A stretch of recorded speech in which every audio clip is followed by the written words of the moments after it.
Welcome, everybody, back to At the Cabin with Matt. I'm Matt, and this is episode 2, second episode ever. So I just wanted to show you quick the cabin. There it is. I know, kind of a crude crack camera work, but it is what it is. So I'm at the cabin. I got a cup of coffee. I'm going to sit outside today. Um, and for episode 2, along our journey, I got a hot cup of coffee here, which is great. For episode 2, along our journey, I want to talk about kind of the weather right now. It's mid-October. Today is a cold, rainy day. Yesterday was a great sunny day in October, beautiful out. But the cold, rainy day also has some beauty in it. And I was sitting here thinking that's very similar to recovery and sobriety. So that's what I wanted to talk about today a little bit. And I have a story of some of those challenges and some rainy days, for example. But with support systems in place and you believe in yourself, you can get through some of those days. So the first thing, kind of to discuss a little bit, in episode 1, I talked about the physical improvements, the mental improvements, and ultimately the most important, what I think, are the spiritual improvements for yourself. In this video, I'm going to talk a little bit about the physical and just how sometimes along the way you can have a couple of rainy days, but it truly is one day at a time, and a little misstep is not the end of the world. So let's get into it. The physical aspect. So when I stopped drinking alcohol, within the first 30 days, and I think it's fairly similar for everybody, your body kind of resets in a number of different ways. So the first couple days are tough. You will have some anxiety and sometimes some shakes, and that depends on, everybody's level of addiction and things like that. But ultimately, you can get through those days with some support and some help if it's needed. Sometimes it's not needed. All depends. But within the first 30 days, your body resets, and really, you are able to sleep better.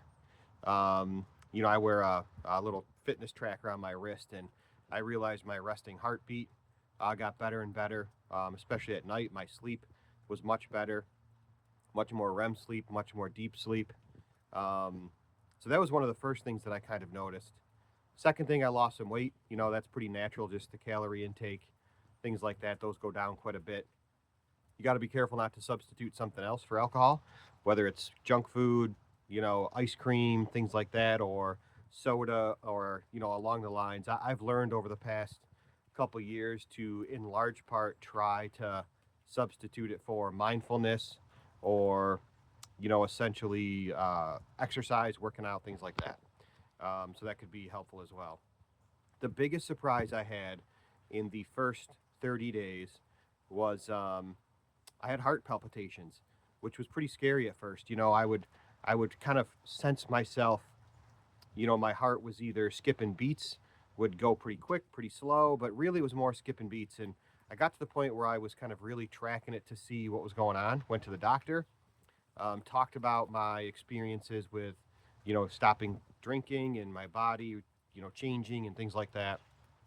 And as I researched more and more about that, I started to learn that is one, or can be one, of the side effects where your body resets. You get back to a healthy normal, and your normal no longer is about being under the influence, and your body adjusts to not needing that alcohol all the time.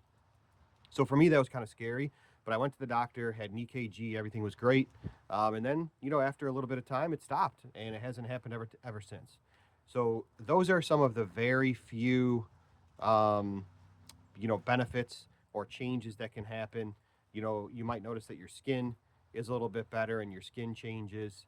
But that's in the essence of things, what happens pretty quickly. Your body does adjust very quickly to that. If you're far along and you have like fatty liver and things, that can resolve itself. Unfortunately, cirrhosis of the liver and that scarring is much more difficult.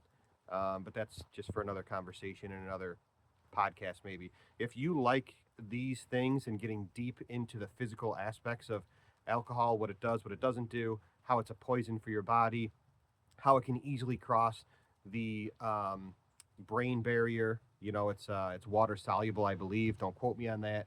So I believe it, as it breaks down in your body, it can easily go from, through your stomach, your gut, to your blood, to your brain. It's one of the few things that can do that. It's a bad poison. And the feeling of being drunk is your body's reaction to that poison.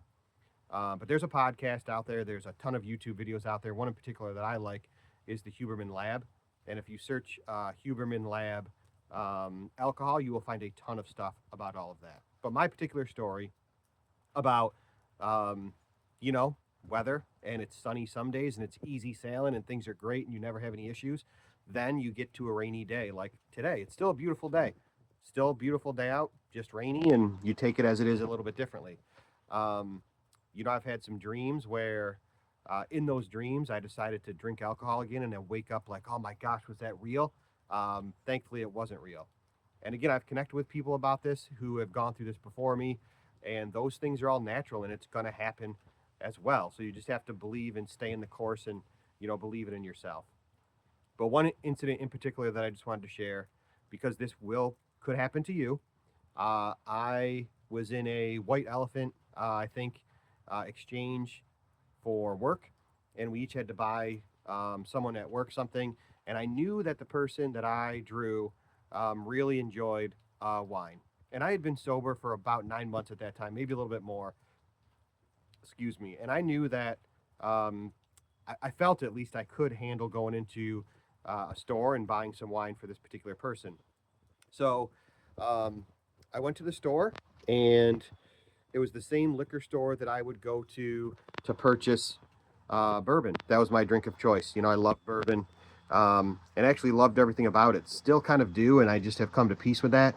But I love the history of it, the making of it, the process, the variation, the color, the smell, the bottles, the labels, like all of that stuff. I just got really, really into and really loved learning about it, but ultimately had to let that go. But when I walked into this liquor store, without even thinking about it, I immediately went to the bourbon aisle.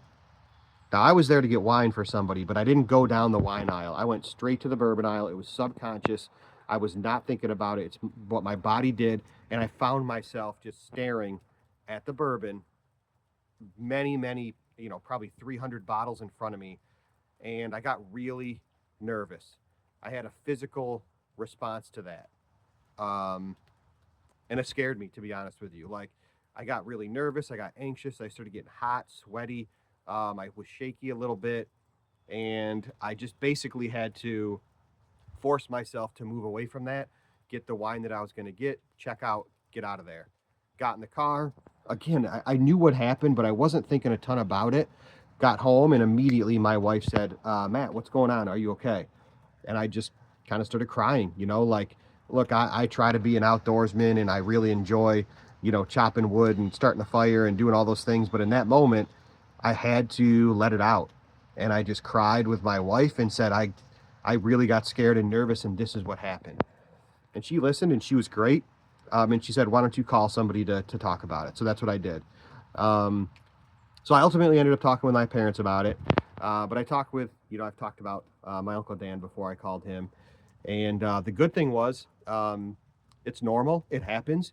We're all going to have those moments, those rainy days per se, like it is right now. But I didn't do anything.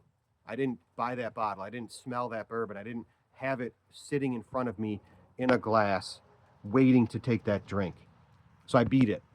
And when I realized that, I felt, okay, I'm there. Like, I can do this. I'm over the hump. I'm going to be in a good place. Like, it's day to day to day, sure. But that was an eye-opening event for me because, number one, I didn't think it was going to happen, and it really scared me a lot. There was a physical response to it and an emotional response to it. But I got through it, and that was a powerful antidote for me on the path here, which I obviously am continuing on, and everybody continues on. Rain coming down a bit more if you hear it. Love it. And so you're going to have those rainy days. We all have those rainy days. Reach out to your resources. Make sure that you are comfortable talking to people about it. You're not alone in that. And I felt kind of powerful after that. That might not be the right word, but I felt vindicated, like, hey, I'm in a good place. I got through that. I can continue to push forward. I know who I am, and I'm comfortable with those choices. And here I am, like a year and a half, 2 years later, and I've decided to pay it forward. And that's what this YouTube channel is all about. So again, one little story from me, covering some of the physical stuff. The next time, maybe we'll get into some more of the social, emotional, or spiritual. But here I am at the cabin. Love it. Even though it's raining, it's my safe place. It's the place I go to, have some spirituality. I'm probably going to do a little journal entry here. But that's episode 2 at the cabin with Matt. Thanks for joining me, and I hope you leave some comments below. And as usual, find your cabin, embrace that metaphor, figure out what it is. Best of luck. Bye for now.